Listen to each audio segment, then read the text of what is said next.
Tea Gannavaram మండలంలోని ముంగండ గ్రామంలో శ్రీ ముత్యాలమ్మ అమ్మవారు శాకాంబరి అలంకరణలో భక్తులకు దర్శనమిచ్చారు. ఆలయ కమిటీ సభ్యులు భక్తులు 31 రకాల కూరగాయలతో అమ్మవారికి అలంకరించారు. అమ్మవారి ఆలయ అర్చకులు ప్రత్యేక పూజలు నిర్వహించారు. అదేవిధంగా అమ్మవారికి మహిళలచే కుంకుమ పూజలు నిర్వహించారు. ముంగండ ఆర్యవైశ్య సంఘ సభ్యులు అమ్మవారికి పసుపు కుంకుమ చీర సమర్పించారు.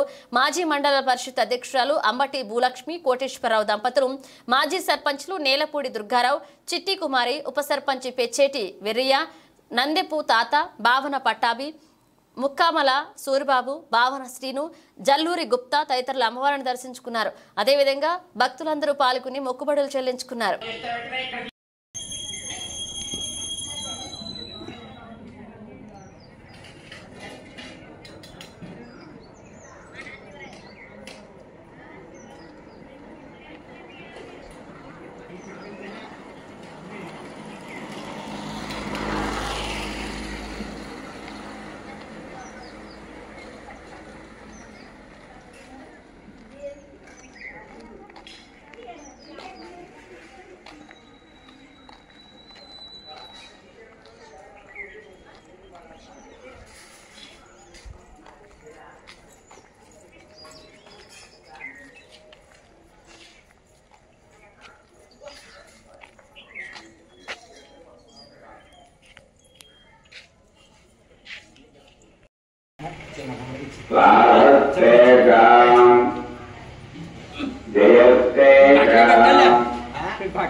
Ayam mohon, pas,